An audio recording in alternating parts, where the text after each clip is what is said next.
5 വർഷം ഞാനിവിടെ നിന്നെങ്കിലും കൂലിപ്പണിയൊക്കെ ചെയ്ത് ഇങ്ങനെ ഞങ്ങൾ കടന്നു പോകുമ്പോഴാണ് അപ്രതീക്ഷിതമായിട്ട് എൻ്റെ ഭാര്യയുടെ ആങ്ങളെ ഇതുപോലെ വിളിച്ചിട്ട് പറയുന്നു, അളിയ ഒരു ഫ്രീ വിസ അയച്ചു തരാം, അങ്ങോട്ട് വന്നിട്ട് എന്തെങ്കിലും ഇനിയിപ്പോൾ എന്തെങ്കിലും അളിയൻ്റെ എല്ലാം പോയതല്ലേ, ഇനി എന്തെങ്കിലും നമുക്ക് വെക്കേണ്ടതെന്ന് പറഞ്ഞാണ് ഈ ഫ്രീ വിസയിൽ ഞാൻ ആദ്യമായിട്ട് ബഹ്റൈനിലേക്ക് പോകുന്നത്.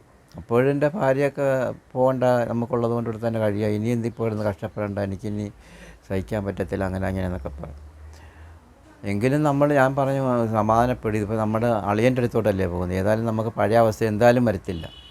എന്നാലും പേടിയില്ലായിരുന്നു, കാര്യം ഇത്രയും വലിയൊരു പേടിയുണ്ട്. എന്നാലും എനിക്ക് ഈ അളിയൻ്റെ അടുത്തോട്ട് പോകുന്നതുകൊണ്ട് എനിക്ക് ഇതൊരു ധൈര്യമുണ്ട്. അപ്പോഴിങ്ങനെ അളിയൻ വിചാരിച്ച ബഹ്റൈനിൽ ചെന്നെത്തി ഒരു 2-3 ദിവസം അവിടെ നിന്ന് റൂമിലൊക്കെ താമസിച്ച് കഴിഞ്ഞപ്പോൾ അളിയൻ ഒരു ചെറിയ സ്റ്റുഡിയോ നടത്തുവാണ്. ആ സ്റ്റുഡിയോ നടത്തുന്ന അളിയൻ്റെ ഒരു കൂട്ടുകാരൻ സുനിലെന്ന് പറഞ്ഞ ഒരാളുണ്ട്, അയാൾ നിന്ന് ആ സ്റ്റുഡിയോയിൽ വരാറുണ്ട്, മാവേലിക്കരയുള്ള. അപ്പോൾ എനിക്ക് പിന്നെ ഇവിടെ ഫ്രീ വിസയിലല്ലേ, ഒരു ജോലി തിരഞ്ഞെടുക്കണ്ടേ. അപ്പോൾ അതിനു വേണ്ടി ഞാൻ സുനിലേട്ടൻ്റെ അടുത്ത് ഇതുപോലെ പറഞ്ഞു, സുനിലേട്ട ഞാൻ നാട്ടിൽ നിന്ന് വന്നതാണ്, എനിക്കൊരു ജോലി വേണമെങ്കിലും ശരിയാക്കി തരാൻ പറ്റുമെന്ന് ചോദിച്ചു.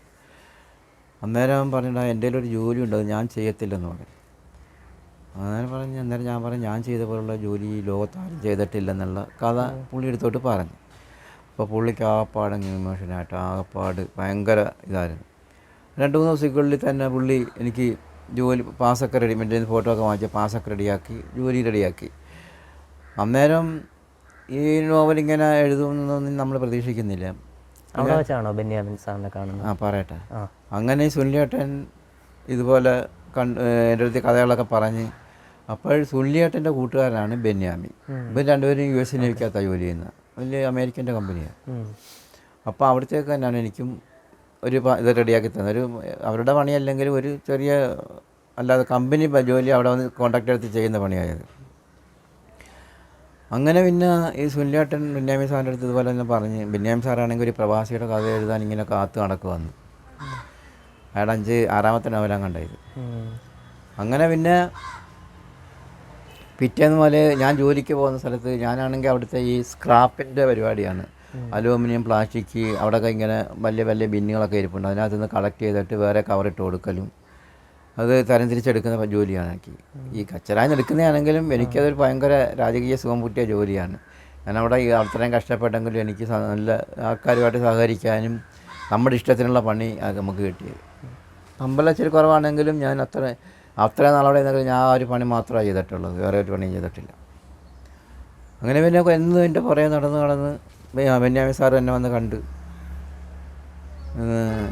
കാര്യങ്ങളൊക്കെ ചോദിച്ച്, ഇതുപോലെ അവിടുത്തെ നടന്ന സംഭവങ്ങളത്തെ പറ്റിയൊക്കെ പറയാമെന്നൊക്കെ ചോദിച്ചു. അപ്പോൾ ഞാൻ പറയും ഇതുപോലെ സാറേ ഇതുപോലെ ഇനി അതിനെപ്പറ്റി ഇനി പറഞ്ഞ് ഞാൻ ഇതാക്കുന്നില്ല, അതുകൊണ്ട് എഴുതണ്ട എന്ന് പറഞ്ഞത്. അത് പിന്നെ സമ്മതിക്കത്തില്ല.